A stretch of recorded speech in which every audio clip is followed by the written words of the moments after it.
Before I start this video, I want to say RIP to Bamba. It's such sad news to hear. I'm wishing all the best to his family and his friends. Alright boys, I'm Alex the Cobra, and today we are ranking Misfits 2024 events from worst to best. This was a pretty good year at Misfits, so this list won't be easy, but let's start with the worst. Now the worst event by far, and I think you know already, is the Qatar card. I mean, come on, look at this event. I mean, Gibbon Slim. Just joking. It's obviously Fox the G versus Evil Hero. I mean, this event was not great. You had the bomb threat in the middle of a very good fight. It had to get stopped because of this bomb threat. I was so locked in, and the fact that you just had to take away that fight from me, no, not happy at all, not happy at all. Maybe, you know, the Fox the G versus Evil Hero Most Wanted, the 2v1 thing could have saved the event, but no! Most Wanted left. So Fox the G versus Evil Hero, wow. What a fight. What a fight, ladies and gentlemen. This event was not great, I can't lie. If I had to rate it out of 10, I'll give it like a 3 out of 10. Now, at number 7 is Elbrook versus Paige Van Zandt. This event had no knockouts.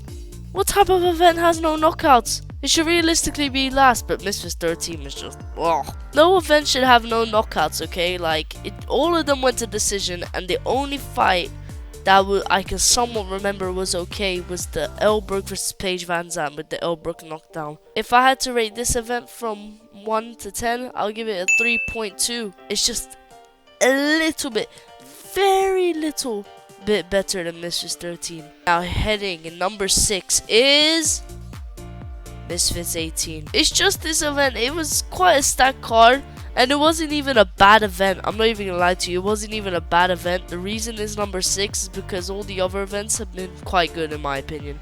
You know, this one you had the Idris Virgo, Fez Batista, which was good promotion, funny.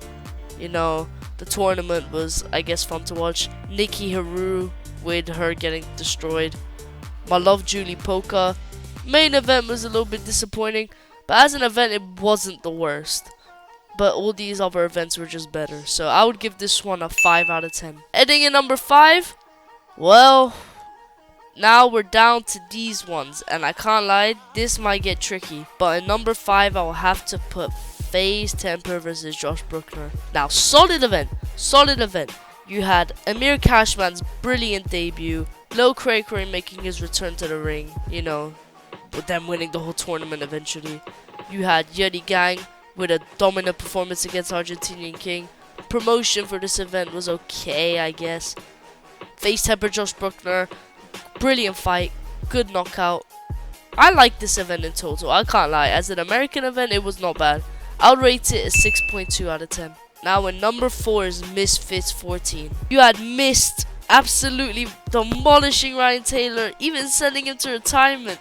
Imagine on your debut doing that to someone who's been boxing for like 2-3 years. So Pappy and Amadeus Ferrari, what a crazy build up, and the fight was just, it was action packed. King Kenny with his good performance against Adam Brooks. You know, my love Julie Polka, she was out there. Damn! Julie Polka, she demolished Barbie. Well, I say demolished, but she did well. It was just a solid event, very solid event, and I would have to rate that one like a 7.3 out of 10. We're down to the final 3. I think people knew these would be the final 3, but now heading in number 3 is Misfits 12. This event was such a good event to kick off the year. You had Ed Matthews versus Luis Pineda, the mystery opponent. I don't know, Luis Pineda as a mystery opponent wasn't the best to do it again, but the knockout and him falling on the table saved it. Fox the G, bro, I don't even know how many times I'm gonna mention that knockout this year. How brilliant. So many knockouts on this event. It was amazing. You had good performances like Joby Knight and DTG, knockouts, you had good promotion, you had beef. It was a very solid event. I would give that event an 8.5 out of 10. Now, down to the final 2 between Misfits 17 and Misfits 19. Now, heading in number 2 is Misfits 19. Listen, I know it's the Qatar card. It's supposed to be like another Prime card, action pack. It just didn't feel like a big event with No crowd there. I mean, I get it's Qatar, it's expensive to go there, but like, it just didn't feel right. Some fights are good. Some fights are good, like Soul Pappy, Kinketti. Gibbon Slim was alright. Jarvis Ben Williams, you know, Deji and the Wood Savage was funny to see. It was a good event. It just didn't feel like it was complete, if you understand what I'm saying. Just for that reason, it's in number 2, honestly. So, yeah, I'll rate this event an 8.7 out of 10. Now, that leaves number 1 spot to Misfits 17. Misfits 17 was great. You had knockout like Dean. You had brilliant performance from Sami Hamid. You know, DTG Minicom was a good fight. Mike Edwards, Jay Cornish. We don't talk about that one. I can't lie. The only 2 bad fights on this card were Mike Edwards and Jay Cornish, and Danny Simpson and Danny Aarons. All the other fights, amazing. 18 Gabe.